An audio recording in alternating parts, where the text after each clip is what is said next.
Now I'm delighted to welcome our first keynote speaker. This is Jason Rohde. He directs the Digital Culture Program at the Social Science Research Council. Previously, he has worked at the National Endowment for the Humanities and was one of the instigators of the Digital Humanities program there, where he helped to create the Office of Humanities. In that role, he developed and managed multiple grant programs that enabled scholars, librarians, and archivists to harness emerging technologies to enhance research. I think I'm attacking the microphone as well here. One of the great things that when I was talking to Jason in preparation for this, that he's done a lot of work with organizations such as JISC, that is the Joint Information Systems Committee from the UK, that funds a lot of the innovation and research, and the German Research Council as well. So it's great that he is already, well, the other way, but beyond Europe as well. So without further ado, I would like to welcome Jason to the stage. Thank you very much.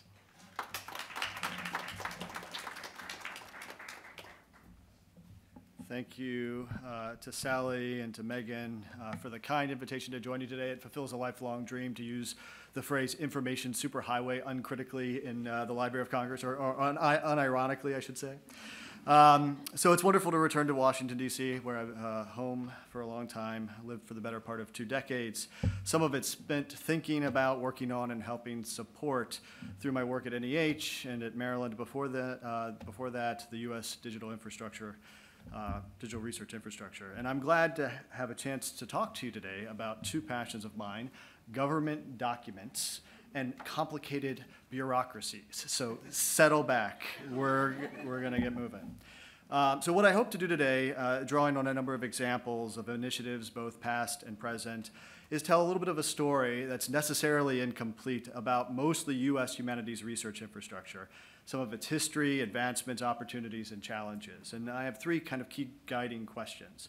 1, what are the characteristics of infrastructure, and how might those characteristics help us understand the context of U.S. infrastructure for the humanities and social scientists? And finally, what are the conditions for a research-ready infrastructure moving forward? So I'd like to start with an example that has less obvious association with the humanities, but I hope, if you'll bear with me, the reasons for it will be made clear. So apparently slides of the mixing bowl or the Springfield interchange are like required to speak here today. So when we think about the U.S. interstate highway system as a key innovation of core infrastructure here, it brought radical change of how we do business, how we spend our leisure time, to empowering social mobility, empowering general mobility, and even how we envision the protection of our country. So as this history, as all histories of infrastructure, are often deeply tied to military history. So most would point to Dwight Eisenhower, 34th President of the United States, serving from 1953 to 1961, and his legacy in creating the interstate highway system, when he signed into the law the Federal Aid Highway Act of 1956. But we'd be remiss in neglecting the incremental changes that were necessary to get to that point, and we would likewise be remiss if we failed to recall that the interstate system took some 35 years to implement after the bill was signed, and still requires constant care to this day, maintenance through sustained funding, so posting signs and filling potholes. So systematic improvements to highways in order to build a federal system actually started around 1916 with the Federal Road Act. Federal Aid Road Act. That's a matching grant program. We like those here in the States. And they're to assist U.S. states to build and improve their highway infrastructure. Now, there are further bills, like the Federal Aid Highway Act of 1921, the Phillips Act, that actually untangled a lot of gnarly issues that they were trying to figure out. And that brought more incremental change. And during these periods of ongoing growth, there were calls for more research and policy discussions, especially related to national defense, but other things as well, including national parks, that led to documents like the Pershing Map. Now, the Pershing Map, right here, is called such because it was submitted from the General of Armies, John Pershing, to Congress in 1922, and it offered the first outline of a U.S. national highway system developed in collaboration with the Bureau of Public Roads, which was a precursor to the Federal Highway Administration. So pausing here for a moment, let's talk about the first characteristic of infrastructure I'd like to highlight. As a social constellation of institutions and individuals engaging in anticipatory speculation, which most often finds its material incarnation through one primary mechanism, which is the document. Now, media scholar Lisa Gittleman argues that the document is defined in part by its no-show, not no-show, but no-show function, align it to the Latin root word docere, which is to teach or to show. Now, documents, she writes, and this is a quote, are integral to the ways people think as well as to the social order they inhabit. Knowing, showing, in short, she says, can never be disentangled from power or, more properly, control. So infrastructure, long before it becomes either soaring highways or robust digital libraries, is invariably tied to the request for proposals, to grant programs, to maps and diagrams, to reports, calls to action, policy briefs, legislation. Just as with the highway system, we can learn a lot about the shape of humanities research infrastructure in the guidelines, the policies, and other documents that shaped its development. Documents in many ways reflect the bureaucracy of infrastructure. The policies, collaborations, institutions, and the people, even if they don't have maps named after them, that make building infrastructure possible. Okay, so that first characteristic is when we consider infrastructure are the documents that reflect the social and political framework in Borgman's terms, in Christine Borgman's words, at the time of its creation. And that includes standards. In 1925, the Secretary of Agriculture, who was in charge of the road system, formed a task force. And then after that task force, he formed a committee. And then a committee formed a board, and that board adapted standard signing, like the US numbering system that we use in highways today, as well, stop signs, yield signs, and so forth. Now, while the Federal Aid Road Act of 1916 helped set the process moving on to a nationalized interstate system, it was the Lincoln Highway, actually, built in 1913, that was one of the first roads that allowed automobiles to traverse the entirety of the United States, running from Times Square in New York City to Lincoln Park in San Francisco. The Lincoln Highway is what many point to as one of the key inspirations for Eisenhower, who traversed the highway himself as a soldier in 1919. The highway was radically innovative for its time, and then it wasn't. It was subsumed first by the US numbered highway system in 1926. It became Route 30, running from Pennsylvania to Wyoming, and then later it became part of the interstate highway system, incorporated into Interstate 80, even as other parts were cannibalized. So when I drove down to the train in New Jersey to come here last night, Route 27 I drove on as part of the old Lincoln Highway. So parts are incorporated, cannibalized, discarded. So the second characteristic of infrastructure I want to point out is that infrastructure never occupies a position of stasis. It undergoes either chronic maintenance, can enjoy thoughtful iteration, engages directly and sometimes brutally with entropy, or with luck finds a little bit more intentional path of graceful degradation, to borrow a phrase from Bethany Dovisky and Dot Porter. And where the first characteristic was institutional, documenting the creation of infrastructure and its iterations, this characteristic is temporal, a measure of progress, momentum, or decline. So one final third characteristic I want to highlight relates to user engagement. In 1962, John Steinbeck published Travels with Charlie, In Search of America. There's some debates among literary scholars how truthful this account was, but we do know that Charlie was his poodle, in case you want to know. So he wrote, I sought out US 90, a wide gash of superhighway, multiple lane carrier of the nation's good. Instructions screamed at me from the road once, do not stop, no stopping, maintain speeds. Trucks, as long as freighters, went roaring by, delivering a wind like the blow of a fist. These great roads are wonderful for moving goods, but not for inspection of the countryside. You are bound to the wheel, your eyes to the car ahead, and to the rear view mirror for the car behind, and the side mirror for the car or truck about to pass. And all at the same time, you must read all the signs for the fear that you may miss some instructions or orders. No roadside stands selling squash juice, no antique stores, no farm products or factory outlets. When we get these throughways across the whole country, as we must and will, it will be possible to drive from New York to California without seeing a single thing. Obviously very excited about this. But I think it points out a very interesting cultural engagement here. And infrastructure inculcates habits. which theorist Wendy Chun reminds us in her discussion of habitual new media, are practices, quote, that are acquired through time that are seemingly forgotten as they move from the voluntary to the involuntary, the conscious to the automatic. And we also forget that while for some the development of highways represented freedom and access and easy glide into habitual engagement, for others there remained social challenges and loss and even new measures of inequality. For African Americans driving in the US, for example, access to resources as simple as restaurants or restrooms remained elusive. So it was in 1936 that an African American mailman named Victor Hugo Green published the first version of what would become known as the Green Book, listing gas stations, restaurants, hotels, and even private homes that would serve traveling African Americans during a time of deep racial segregation where they could be refused service. The Green Book was published for nearly 30 years until 1963, and you'll recall that the Civil Rights Act was passed in 1964. This is a heat map from NYPL Labs of some of the locations identified in the Green Book, and three versions of the Green Book below, which you'll see actually took on, people started advertising there because they recognized that there was an audience, and it became more sophisticated over time. So the third attribute to keep in mind about infrastructure is that it is both explicitly and implicitly an articulation of guiding principles or values that can shape user engagement. It shapes decisions, establishes norms and habits, and can also highlight or amplify injustice or inequality, often, but not always, not realized in that anticipatory stage of development when making decisions about how to build, where to build it, and who has access under what rules.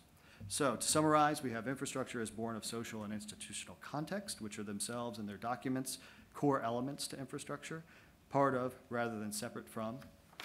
Second, the technical and material conditions for infrastructure are never in a place of stasis. And I'll add that we should give us a little bit of respect for earlier, less polished conditions, even as it pushes us to seek more sustained and sustainable outcomes. Third, user engagement tests the assumptions, priorities, and values that come with the implementation of any generalized infrastructure. They can both be beneficial and they can amplify inequality. And all of this should or can be an iterative loop. This should encourage us, again, to be ambitious and patient with ourselves. In short, the work's never going to be done, and we can learn a lot from what came before.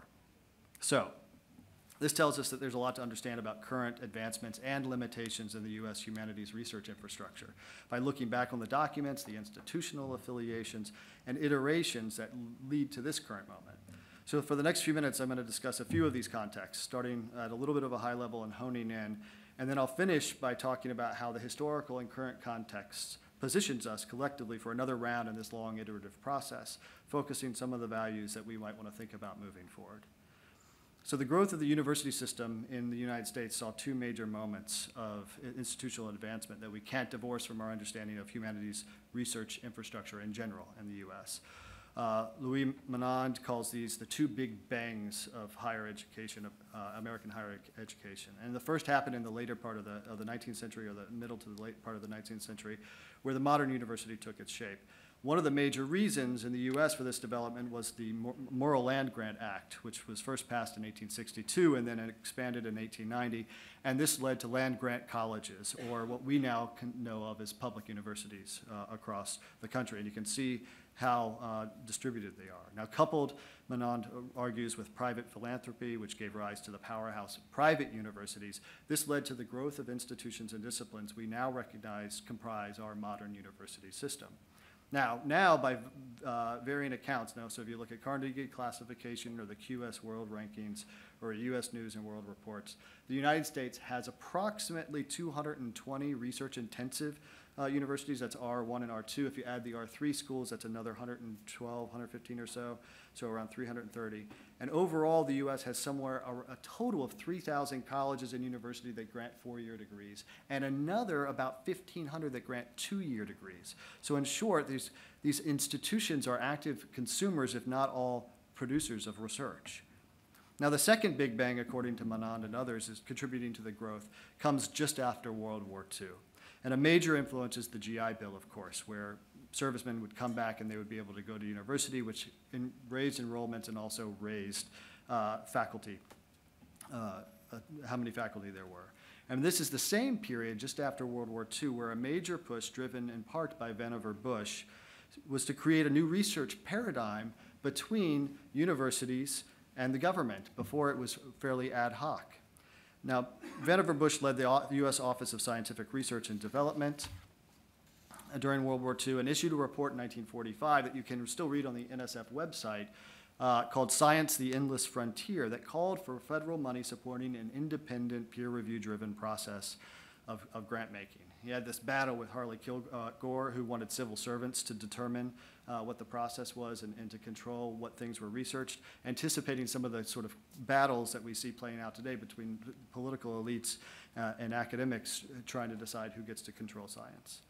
But you might also know Bush, of course, from his article, also appearing in 1945 in The Atlantic, As We May Think, where he just detailed this little machine called the Memex, which of course anticipates some of the computational infrastructure we use today.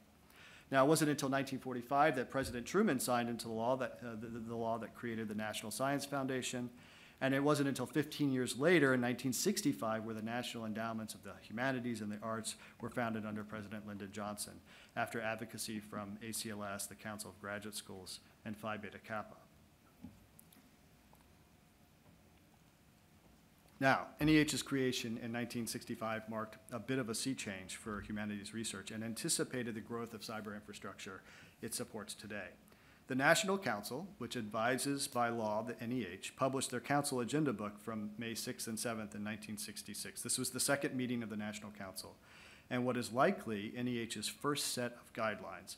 And many thanks to Brett Bobley for pulling this out of the archives for me, and to Perry Collins and Ann Sneesby Cook, and Jen Cerventi, who spent a long time building the NEH institutional repository. But in this set of guidelines, what we see is that at its earliest stages, the endowment was concerned with computational research, infrastructure development, including in their initial offering for grants was this: grants for the development of humanistically oriented computer research and for training programs and data processing techniques for humanities studies.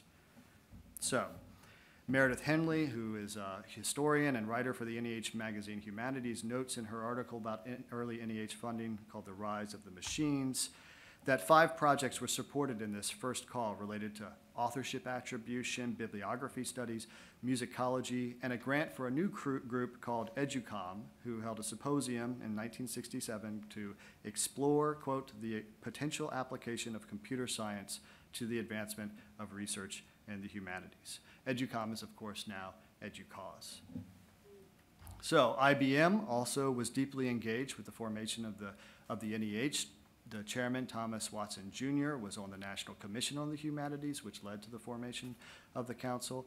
IBM funded 7 major conferences to discuss humanities and computing, founded a journal, and so forth. So there's already this deep interest from industry.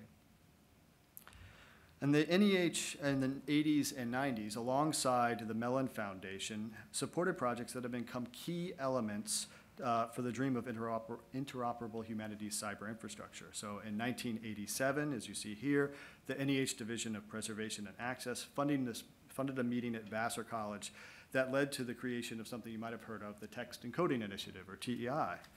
So starting in 1982, NEH began the 30-year project, the United States Newspaper Project, which cataloged and selectively microfilmed historic newspaper collections across the states. And that laid the groundwork for the NEH Library of Congress collaboration we celebrate today, the National Digital Newspaper Program that continues in Chronicling America. Division of Education programs fostered early digital humanities through Teaching with Technology grants and their innovative Teaching and Learning Resources program. Humanities collections, archives, and scholarly editions all became increasingly digital. The papers of the leaders of the early US, everything from George Washington to Dolly Madison, the poems of Walt Whitman, the Perseus Project, the Women Writers Project, Pierce Plowman Electronic Archive. And finally, challenge grants helped create digital humanities centers like IATH at UVA, MITH at Maryland, and the Center for History and New Media at George Mason, among many others. So, at the same time, NSF and along with NASA and DARPA, launched the Digital Library Initiatives in '94, adding a second phase and additional partnerships with NEH and the Library of Congress in 1998. And these early interventions in creating the digital library infrastructure supported projects advancing video preservation of news and documentaries. That was out of Carnegie Mellon, supported the cuneiform digital library, 3D visualizations of historic sites like the Roman Forum, and one little project at Stanford, led by Hector Garcia Molina and Terry Winograd, two of their grad students, one funded by the Digital Library Program and another through an NSF graduate fellowship, were named Larry Page and Sergey Brin, who figured out a core architecture called PageRank. You might have heard of them. So it's difficult to untangle something like Google from humanities infrastructure, both because of this history, its prominence in search in general, and how much scholars use it, but also because of its efforts in digitizing swaths of cultural heritage. HathiTrust is a prime example of the byproduct from the collaboration between Google and the universities in the creation of the Google Books program. Now, it was in 2003 when Roy Rosenzweig's Scarcity or Abundance, Preserving the Past in a Digital Era laid out challenges for historians of the future who face a, quote, rapid accumulation of digital data, end quote, possibly leading to, quote, information overload, very prescient. So when Rosenzweig first articulated the problem of abundance, he cites the fact that, quote, the Clinton White House, by one estimate, churned out 6 million email messages per year. That pace seems almost casual in the age of social media.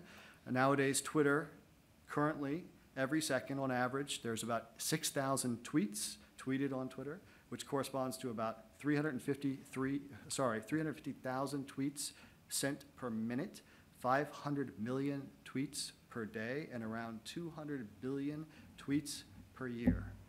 So large-scale data sets used to be only associated with life and physical sciences, something like the Sloan Digital Sky Survey, right?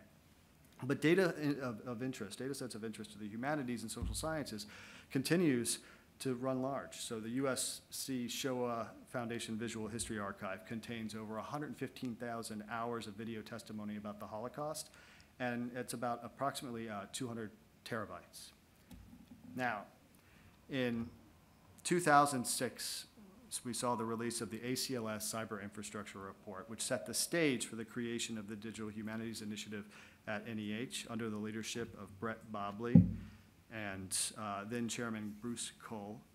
In 2008, when the first awards for the JISC NEH Transatlantic Digitization Collaboration Grants, and since I created the program, I take the blame for the name for that program, were announced at a ceremony at the Folger Shakespeare Library. DHI became ODH, or the Office of Digital Humanities. The ACLS report set the stage for the principles that guided much of the next decade of infrastructure growth through NEH funding. It charged to foster collaboration, which we did through international grant programs with JISC, with DFG in Germany, and the long list of international partners for the Digging Into Data program.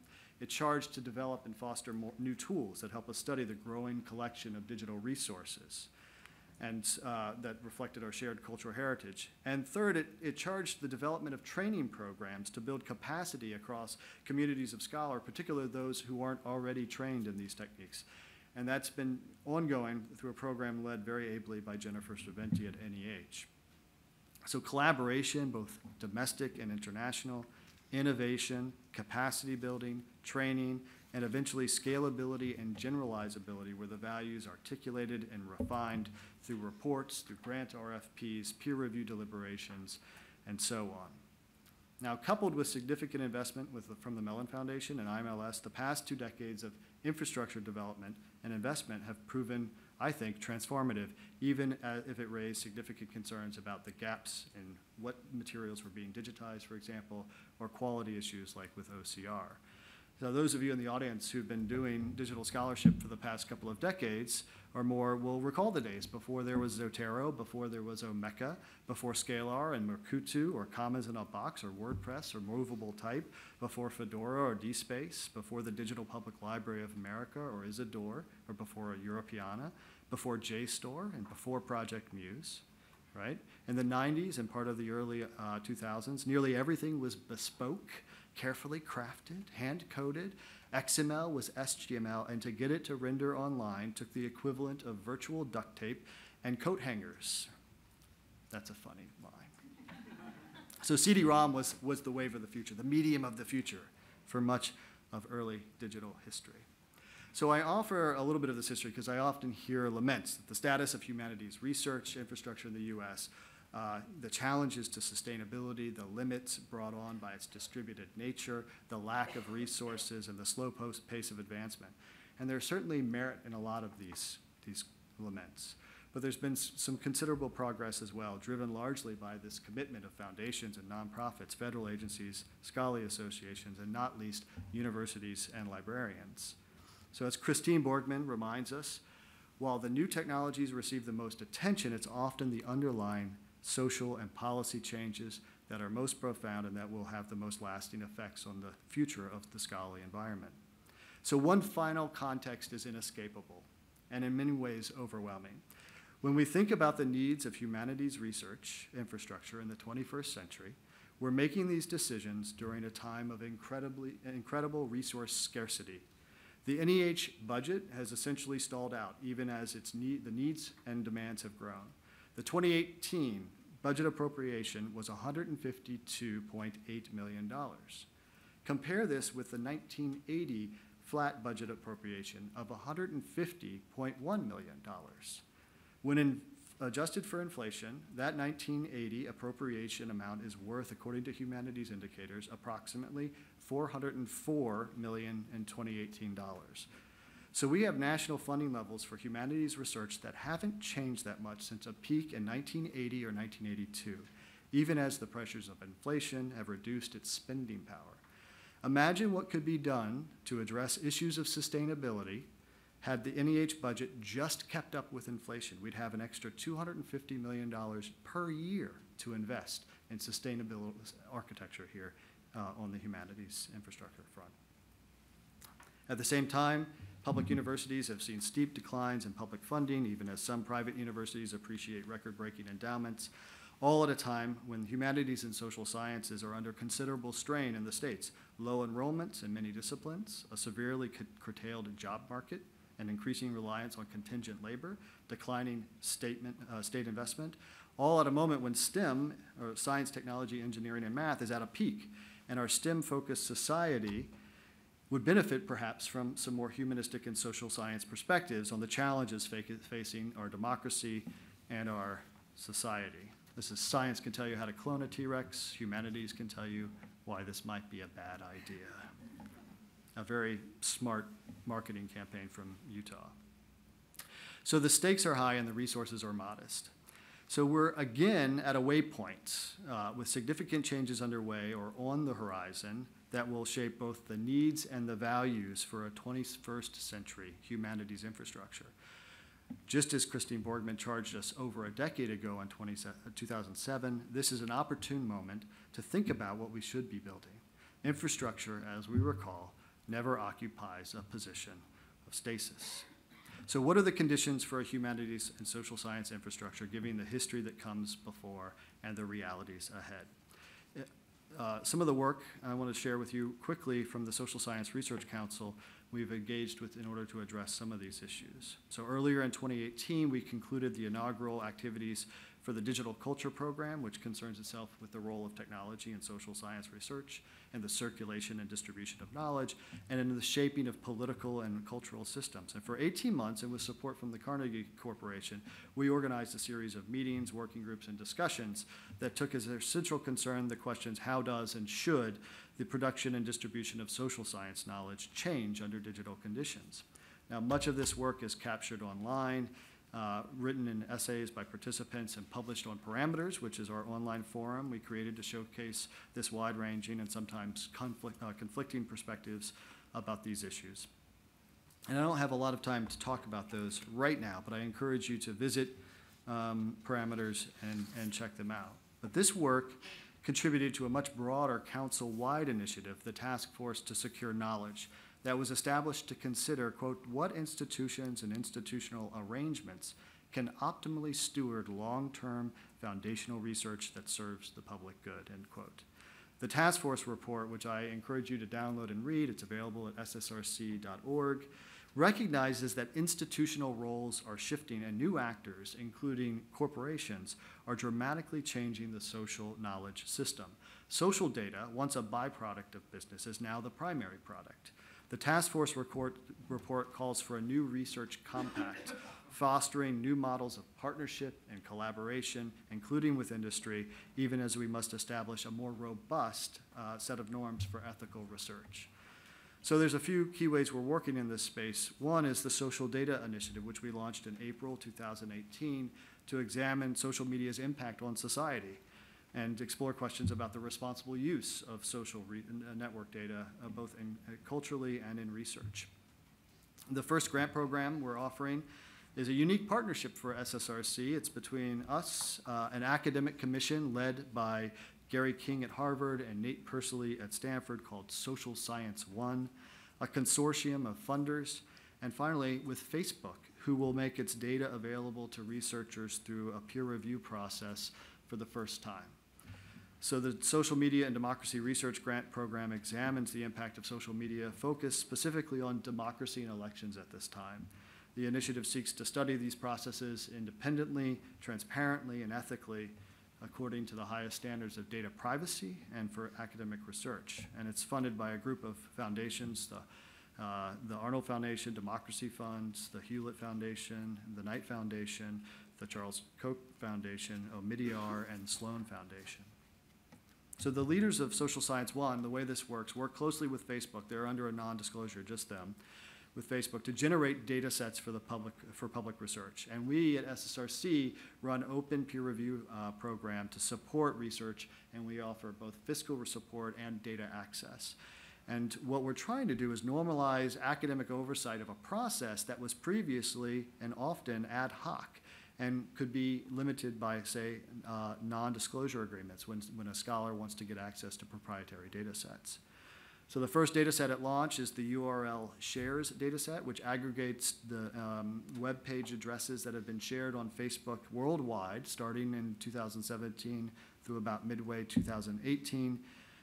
URLs are included if they've been shared more than 20 times, and there's a bunch of aggregate data that is then attached to those URLs. So it can let us find out things about how disinformation and misinformation is circulated, whether or not people who are circulating disinformation are even reading the things that they're sharing, for example.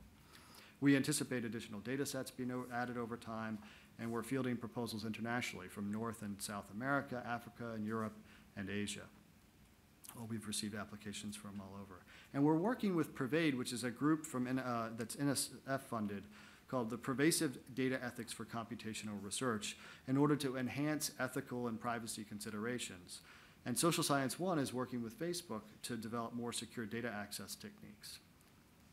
So that's one way. Additionally, as part of digital culture work, we've been exploring ways to anticipate the needs of future historians, scholars, and social scientists, where our primary focus has been on building collections and resources in order for us to be research ready. And this is a term I borrow from my collaborator, Nick Adams, who's a data scientist at Berkeley and a director of Goodley Labs. He presented at Collections at Data at Library of Congress last year. So Nick coined this phrase, research ready, at an SSRC working group meeting to describe his research on on transforming collections into data. And with his colleagues at Berkeley and with SSRC support, he's developed scripts and a process that help transform static, well-formed document collections like the congressional hearings record from the GPO into databases that allow for robust cross-collection queries. He and his team have developed a number of tutorials in Jupyter Notebooks that we hope to host at SSRC, and they're testing them with 3 additional text collections: the presidential remarks, the Beige Books Federal Reserve, so these are the quarterly reports from the Federal Reserve, and the congressional record. So this aligns with another important priority for us, which is adding signposts to the information superhighway to increase scholarly digital literacy in the form of online tutorials. And you can see there's a lot of alignment to DARIAH's efforts here. And also labs. So we shamelessly stole labs from the Library of Congress for SSRC labs. and launched it featuring first 12 modules developed by Sheila Brennan, recently of the Center for History and New Media, now at the Office of Digital Humanities, where she'd adopted their successful curriculum from their NEH Institute doing digital scholarship into a series of self-directed modules. And it's not the same experience as sitting down in a 2-week-long institute, but completing these 12 modules should at least give scholars, especially for a sort of distributed network of fellows like SSRC supports all over the world, a chance to get some sense of what training they then need in the future. But I want to return briefly to this phrase, research ready, because I think it's also wonderfully useful to think about how we might anticipate the needs for all of our stakeholders, where there's a need for all scholars, from graduate students to mid-careers and beyond, to be better prepared to employ digital techniques in the curation and analysis of historical and scientific evidence. I'm just checking my time here, sorry. Research ready then requires that we know how to transform and then analyze collections as data, that we gain and teach skills that help us understand and analyze born digital records, and also understand the materiality of computational systems. And also that we continue to encourage the interrogation of the platforms, the tools, the media systems, and even the grant programs and funding organizations that continue to shape our society and shared infrastructure. So I'm coming close. We're almost home. So we've explored the social and institutional frameworks introduced at the beginning. We've started to identify the iterations of our shared infrastructure here at the United States. And I've given you, I hope, a sense of some of the priorities we're focusing on at SSRC. There are many other histories here to explore, many other Lincoln highways that have, metaphorically speaking, that we've yet to find, or that have been paved over, that have been discarded or adopted as we're moving towards this research-ready scholarly infrastructure. But in closing, I want to circle back to the third characteristic I introduced at the beginning. There's a huge gap between the lament from Steinbeck about being forced into a new habit, although it's a very relatable one, and also the reality of injustices and inequality that led Victor Hugo Green to publish for decades details about safe havens for African American travelers. But each speaks to the realities of implementation, if you'll forgive me for extending the metaphor, for when the rubber hits the road of infrastructure development. So where user engagement tests the assumptions and the priorities and the values that come with the implementation of any generalized infrastructure. So I want to offer one final thought about values and priorities, informed by my recent work as part of a team in the Mellon-funded Humane Metrics for the Humanities and Social Sciences, or Humetrics for short. As our projects sought to seek out, we sought out ways to realign incentives in the academy, recognizing that academics often value what we can measure. We can measure journal impact factors, we can measure citation counts. But we might be better off if we start to determine new ways to measure what we value how people spend their time, value the infrastructure that they built and build. So in a time of resource scarcity, on the one hand, and time is often the rarest resource of all, but we also have fiscal scarcity, and abundance on the other, where there's so much work to be done, so many articles to review, so much infrastructure to build. We often lean on the proxy of what's easily measured because it's faster and safer, and therefore it drives where we spend our time and attention. So as part of the Humetrics process, we articulated dozens of potential scholarly values: openness, equity, privacy, collaboration, and so on. You actually see a lot of these values running through things like the report recently, the new strategic plan, where people align what they hope to do with the values that their institutions represent. I think we found in running the workshops that the scholars and the librarians who participated often disagreed about which value to prioritize or set of values, but the process of this discussion, of really thinking through it concretely and with intention, how values related to one another, opened up new fields of possibility. So one example of a productive tension between values is perhaps best articulated in the 2020 guidelines on fair, the Horizon 2020 guidelines on fair data management: as open as possible, as closed as necessary. So there's a lot of tension to unpack in that statement, right? Which is probably why data management plans are the place to do it.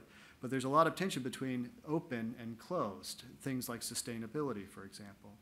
Another example is Micucci, led by Kim Kristen at Washington State University. Another strong example of a project that articulates a clear set of principles and values and gains strength on the tension between the values like openness and a value like privacy that's captured in the name itself. Micucci is a word that means dilly bag or safekeeping place for sacred materials. And the principal mission of Micucci is to allow indigenous communities to digitize their own collections and then determine for themselves the rules of access for scholarly community and the broader public. So there's this tension between the sacred even and the openness, privacy and openness. And it recalled for me at a time at NEH when after several years of the startup grant programs that had a focus on innovation and implementation grants, which took on this emphasis on scale, we took to heart calls for more opportunities to revise and to sustain key digital infrastructure that was in danger of disappearing and was having trouble getting funding because it wasn't new, it wasn't a startup, right? So first we revised the implementation grants to allow older grants to restructure their work through that funding. And then we combined all of the core research grant programs under the rubric of Digital Humanities Advancement Grants. We reduced the rhetoric of startup. We removed the majority, but not all, of the references to innovation. And we built in opportunities and additional funding to specifically explore sustainable options. So I think it's in these productive dialectics where values contest themselves with one another in the act of implementation that we see Andrew Russell and Lee Vinzel's calls to hail the maintainers, not the innovators, for example, or the feminist ethics of care and repair articulated by leaders like Bethany Davisky and Lauren Klein and Lisa Rohde and Susan Brown, where we can flourish and lead us to a renewed articulation at what is at stake for our stakeholders. So in doing so, I think it helps us build an active process of engaging a broader community of users to understanding their values, which is essential as we chart this new roadmap for a more sustainable future. So thank you very much.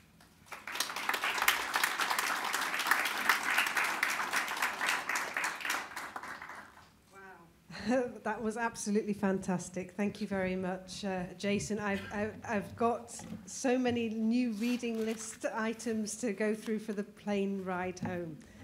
So who would like to ask the first question or comment, please? Wowed them with silence.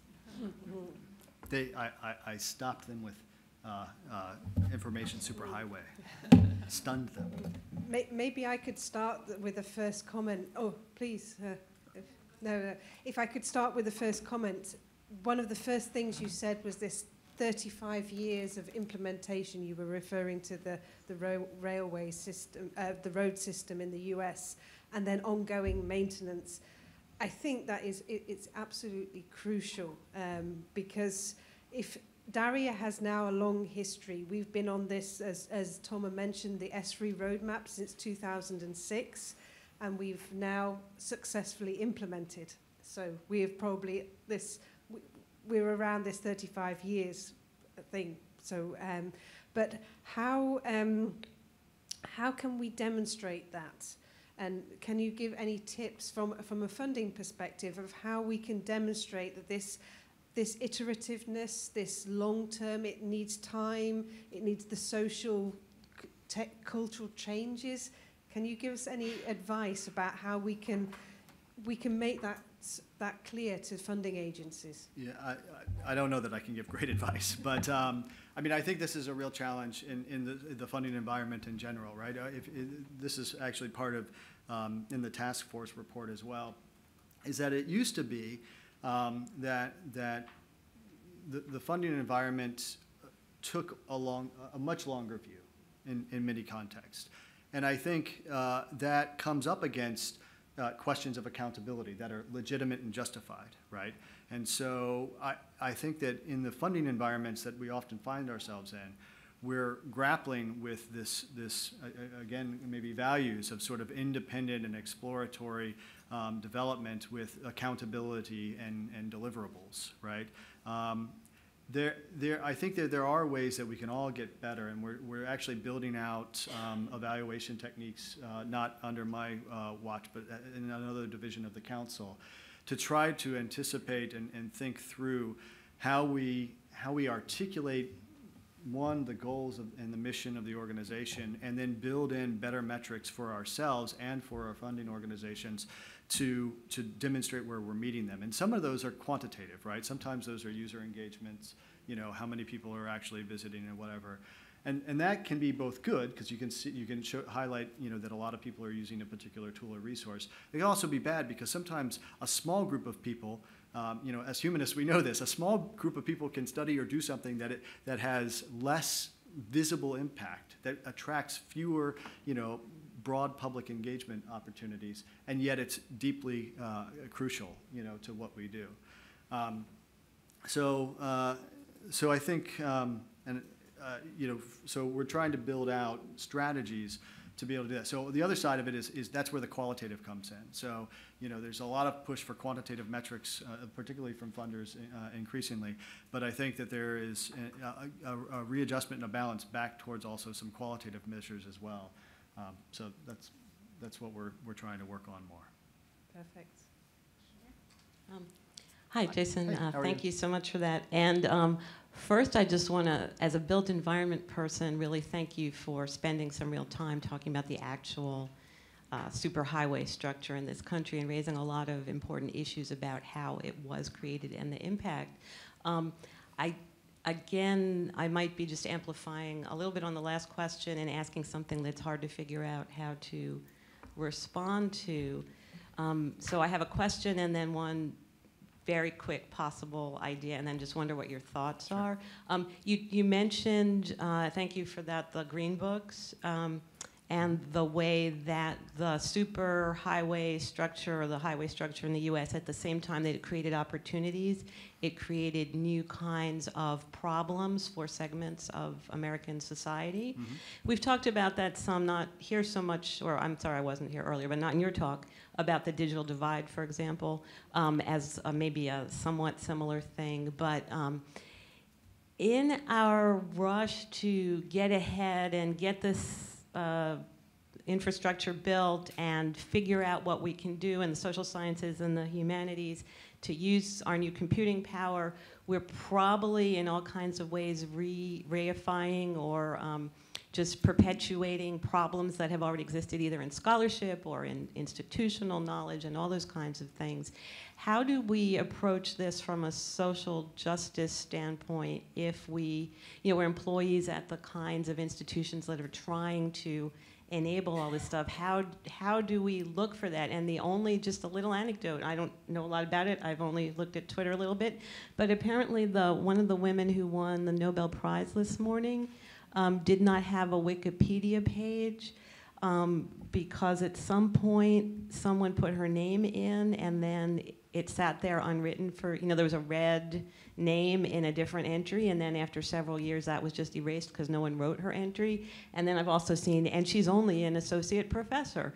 So I wonder if the fact that she's just been awarded a Nobel Prize will make some difference either in her field or in the recognition of women in her field or in her work. So anyways, just thoughts about the social justice aspect. Sure. And I mean, and I think recognition, right? And so it was, I'm trying to think when this was funded. There was a working group and report laying the tracks. It was out of Maryland. Tanya Clement, Doug Rezide, Bethany Novisky was involved. You know, some of us attended. And part of, I mean, in developing this infrastructure work, right, and doing a lot of digital humanities work, we obviously work more in collaborative teams across different disciplines that have different kinds of reward systems, and often work with staff who often, you know, frankly, don't always have the sort of autonomy and authority that faculty do in different institutional contexts. So one of the things that came out of that early laying the tracks report was a charter, basically, to identify ways to recognize work that's not just coming from the PI, for example. And I think that we've seen examples of this, and that has informed, actually, the work that we're doing in Humetrics, which in part is an effort to think about what are the scholarly objects that we produce over time that aren't just the article or the book. and how do we identify the sort of thinking and the values and the effort that go into them, and recognizing the work of all the participants who contribute to things like research infrastructure, for example. Well, you know, one of the major challenges for getting people to deposit data in data repositories, right, is because, one, to deposit data you have to do a lot more work than if you're just using the data yourself. You have to do all sorts of documentation. You have to work with the library system to make sure it adheres to a certain set of standards. You have to do, you know, a lot of effort when you could be, under the current incentive structure, writing a next article that's going to be the thing that gets you tenure, right? And so these are the sort of productive, when I was talking about, you know, we tend to value what we can measure and not measure what we should be valuing. These are the sorts of conversations that we're trying to shine a little bit of light on and maybe find pathways to address at least partially these kinds of issues. I think we've got a question from Stephen.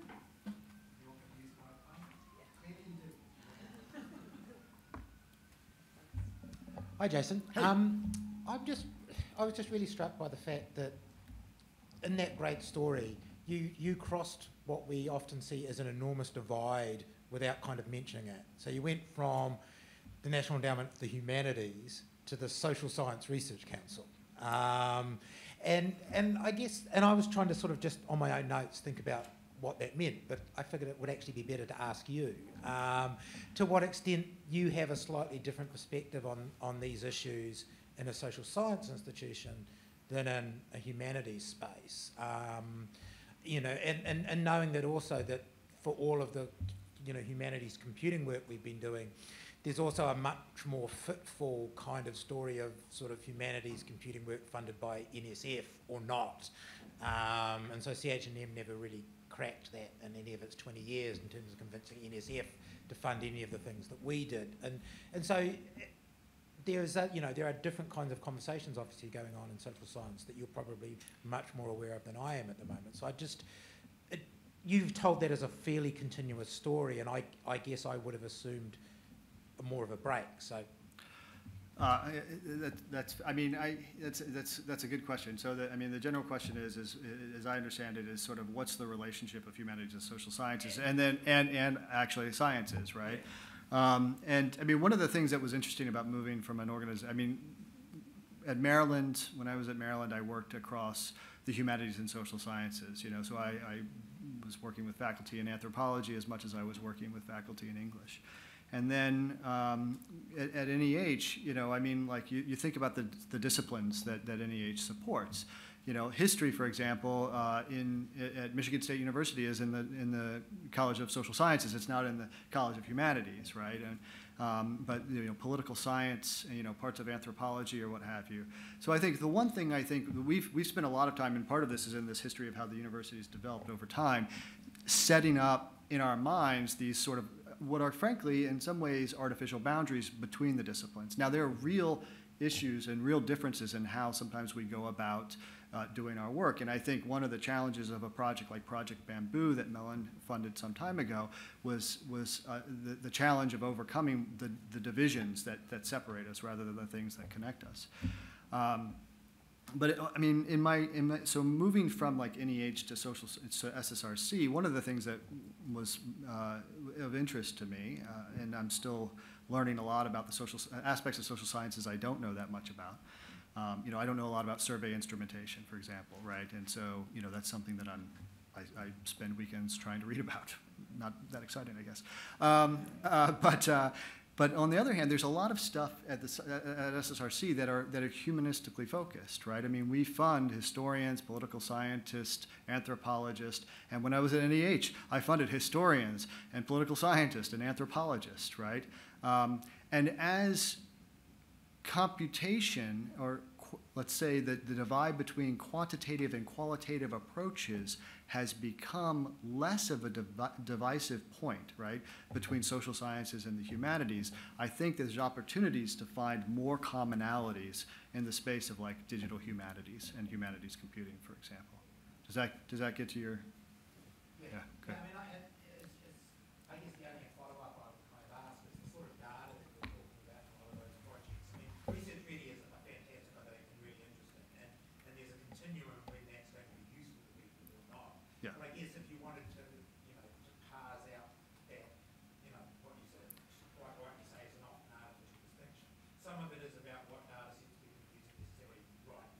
Yeah.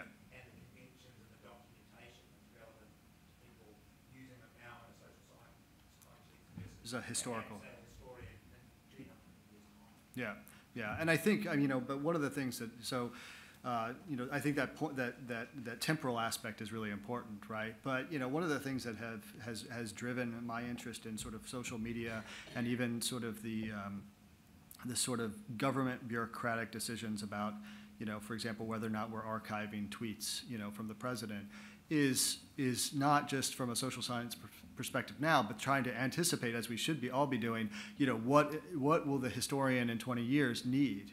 Like how do we even think or talk about these aspects? 20 years from now, if we don't understand the sort of governing principles of, say, a platform like Facebook now, right? And it only gets more challenging because, there's loss in any temporal aspect, right? We lose our ability to capture certain realities of, say, technical systems as time progresses. There's a couple questions back there. Hi, thanks so much for your talk. I was maybe extending your metaphor a little bit too much, but I was thinking about the vehicles that we might use while we're on this superhighway, and the difference between a manual that you really have to engage with and know how to actually operate an engine and a car versus these newfangled cars that basically drive themselves and are only a hop, skipping away from being able to really truly drive themselves. So lane detection and detecting cars in front. And I was thinking about the different vehicles that students and we as researchers are using to engage with different corners of the digital humanities and other areas. And I'm always a little worried about tools that almost are a black box. We can't see what's happening inside them. And I'm wondering to what extent your various initiatives are engaged with those questions and wrestling with them, if you could tell us a bit more about that. Sure. No, that's a great question and a wonderful point. As someone who just recently bought a new car after giving up my 14-year-old minivan, and being laughed at by the younger salesperson when we were like, wait, we can start it with a button? What? Like where's the tape deck? I mean, it was as farcical as you could imagine. I'm deeply sensitive to these issues. So, I mean, I think that there have been a number of calls and even good examples of people who interrogate kind of the black box. So Lisa Rohde, who works on, whom I know well, who works on ekphrastic poetry and topic modeling. And part of her research was not only on ekphrastic poetry and sort of like using topic modeling to understand how what we consider the principal sort of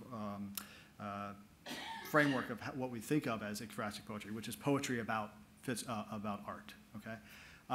She also spent a lot of time thinking through what it meant to look at poems which are deliberately, meant to obscure language or complicate language, when topic modeling was trained on scientific articles that were deliberately meant, to be, one would hope, as transparent as possible. So it's sort of technical language versus a more abstract language, right?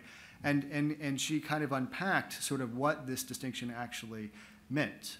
So I think there's a spectrum, right? I mean, we want to introduce students, just as if we want to introduce them to John Steinbeck, we start with baby steps, right? And we talk about the sort of the principal architecture of narrative, what truth might be in a nonfiction, and what are the boundaries of truth between fiction and nonfiction and things like that.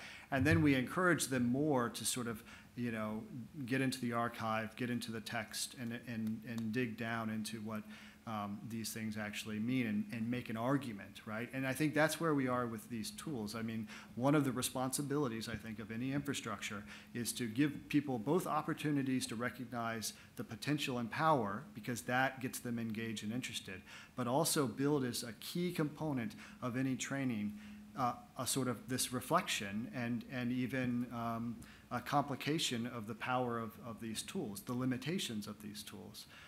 So that's, something that we're trying to encourage in the development of the various modules on labs, and also we do some training in person with some of our fellows, and we try to encourage that as well. But I think it's a really essential point, and it should be, you know, an essential component of any training modules that we do for any of our infrastructure. Okay. I think one last question over here. Okay. I'd like to thank you for focusing on this issue of values. Values, particularly as it relates to the sustainability of cultural heritage. And you mentioned a situation where a group wanted to maintain power over what people had access to. Mm-hmm. That is very real, especially in the African American community, where there are so very many fraternal and secret societies that are holding on to their materials. Libraries, for the most part, have not even collected them. They remain in the hands of these, I call them institutions or organizations, or in the hands of individuals, and they don't want their histories written by other people first, because in too many cases where they have allowed access, the history has not been written the way they wanted it written, or to reflect what they consider their accurate history. And so they're holding these materials so that they can write them, and once they write them, then they will provide access openly. So in terms of funding, how are your various projects taking that into consideration? Because what is happening now is when we're talking about digital humanities, we're digitizing what we know, what we have collected. And so many institutions, libraries, are not even collecting these materials. And so there's this great barrier to access. There's this great barrier to sustaining the histories of these people. No, that's a great question. And, you know, I mean, at SSRC, we don't do a lot of funding of digitization, but at NEH, obviously, when I was there, and a lot of my colleagues, they spend a great amount of time thinking through these issues. And that's where, so Micucci is an NEH funded project, also IMLS. And one of the things that's been interesting to look at it as a piece of infrastructure that's developed over time is, you know, in the earliest instantiations of what we were building, they had a couple. One Kim Kristen, who's the principal there, spent a lot of time engaging with stakeholders, with the communities she hoped to serve, right, to help them articulate a vision of what their history should look like, both internally and to a public audience. So I think that's absolutely a crucial component. Two, she built when she built Micucci, you know, this is where openness has become, you know, kind of the de facto assumed value that we have for scholarly materials and historical materials. And I think in principle that's one that I've held dear for a long time. But you look at everything from like the scenarios you describe where people's histories are not written in the way because you know, they're not engaged as stakeholders and participants in the writing of that history, and they don't have a way of controlling but also providing access, you know, in a mutually trusting manner. But we're also increasingly, when we're talking about openness, you know, we're seeing some of the downsides or the dangers of openness. So, like, particularly with misinformation and disinformation campaigns, we have Paul DiMaggio wrote a nice little piece on parameters about how, you know, the dangers to the archive and the potential for archival records to be changed or influenced or just to be deliberately misinterpreted. You know, there's a lot of things, and then you see increasingly from women and people of color online who've been encouraged over time to engage as public historians and public participants from a scholarly perspective, and the toxicity that they're encountering from various communities, right? So there's a lot of challenges, I think, right now for how we think about open, and that's why I think Micucci is a really good example of, like, you know, engaging stakeholder communities, building the actual infrastructure to allow for the rules to be flexible enough to allow each stakeholder community to determine the rules they want to adhere to, and then scalability and training. So one of the things Kim's been able to do is get funding for a lot of further stakeholder engagement. So she goes and she works very closely with the communities that she's helping adopt the platform over time, right? And that's the kind of sustainability, though, that I think is rare. It's hard to get funding for that sort of thing. She's I think, in some ways, a unique case, and where we really need to encourage, where we have funding, to go towards those efforts. Well, on that note, thank you very much again.